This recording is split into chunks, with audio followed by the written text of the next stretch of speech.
সফলতা অর্জনের দুইটি শর্ত রয়েছে। যদি আমরা এই দুইটি শর্ত অনুযায়ী প্রত্যেকটা কাজে আমরা অংশগ্রহণ করি অথবা প্রত্যেকটা কাজের দিকে অগ্রসর হই, তাহলে আমরা অবশ্যই আমরা এই কাজের ভিতরে সফলতা অর্জন করতে পারবো, আমরা সাকসেসফুল ম্যান হয়ে যেতে পারবো।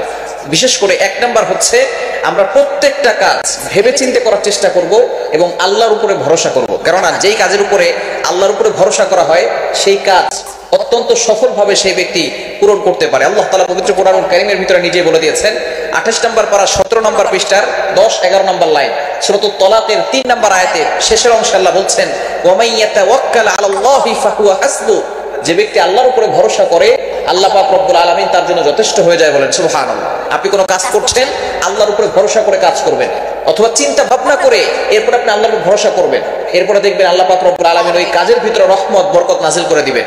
আপনি যদি আল্লাহর উপর ভরসা না করে কোনো কাজে অগ্রসর হন, সেই কাজে কিন্তু সফলতা পাবেন না।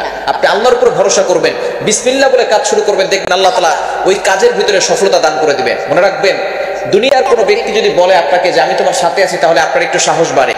বাংলাদেশের প্রেসিডেন্ট যদি আপনাকে বলে আমি তোমার জন্য যথেষ্ট, তাহলে আপনার কোনো টেনশন থাকবে না, আপনার জন্য কোনো টেনশন থাকবে না। যদি আমেরিকার প্রেসিডেন্ট আপনাকে বলে যে তোমার সাথে আমি আছি, তাহলে আপনার কোনো টেনশন থাকবে না। আর আল্লাহ হচ্ছেন সকল রাজাদের রাজা, মহারাজা। তিনি বলছেন, ওয়া মান ইয়াতাওয়াক্কাল আলাল্লাহি ফাহুয়া হাসবু, যদি কোনো ব্যক্তি আমি আল্লাহর উপরে ভরসা করে, আমি আল্লাহ তাআলা তার জন্য যথেষ্ট হয়ে যাই।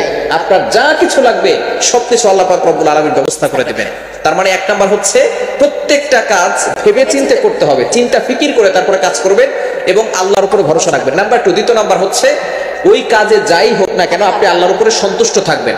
আপনি কাজের ভিতরে যে কাজটা আপনি করছেন সেই কাজটা দেখা যাচ্ছে আপনার মন মতো হয়নি, তারপরও আপনি আল্লাহর প্রতি সন্তুষ্ট থাকবেন, বলবেন আলহামদুলিল্লাহ, সমস্ত প্রশংসা ওই আল্লাহ তাআলার জন্য। যদি আপনি এভাবে সামনে অগ্রসর হতে পারেন, কেননা আল্লাহ তাআলা জানেন কোনটা আপনার জন্য কল্যাণকর। আপনি মনে করতেছেন এখন যদি আমি কোটি কোটি টাকার মালিক হয়ে যাই সেটা আমার জন্য কল্যাণকর হবে, কিন্তু আল্লাহ তাআলা জানেন কোন সময় আপনি টাকার মালিক হলে, কোন সময় সম্পদের মালিক হলে, কোন সময় আপনাকে আল্লাহ তাআলা বিপদ থেকে হেফাজত করবেন, কোন সময় আল্লাহ তাআলা আপনাকে হেফাজত করবেন, সেটা আল্লাহ তাআলা আপনার থেকে বেশি ভালো জানেন। কারণ আল্লাহ তাআলা তার বান্দাকে এতটা বেশি ভালোবাসেন, একজন মা তার সন্তানকে যতটা ভালোবাসে তার থেকেও কিছু কিছু রিওয়ায়াত দ্বারা জানা যায় 70,000 গুণ বেশি আল্লাহ তাআলা তার বান্দাকে ভালোবাসেন। এজন্য আপনি অসন্তুষ্ট হবেন না, আল্লাহ তাআলার ফয়সালার উপরে আপনি সন্তুষ্ট থাকবেন। যদি আপনি সন্তুষ্ট থাকতে পারেন, দেখবেন আল্লাহ পাক রব্বুল আলামিন দুনিয়া এবং আখিরাত উভয় জগতেই আল্লাহ পাক রব্বুল আলামিন সফলতা দান করে দিবে। যদি আপনি সফলতা অর্জন করতে চান, তাহলে অবশ্যই এই দুইটি জিনিস ফলো করবেন। নাম্বার 1, এক নাম্বার শর্ত হচ্ছে ভেবে চিন্তে কাজ করবেন এবং আল্লাহর উপরে ভরসা রাখবেন।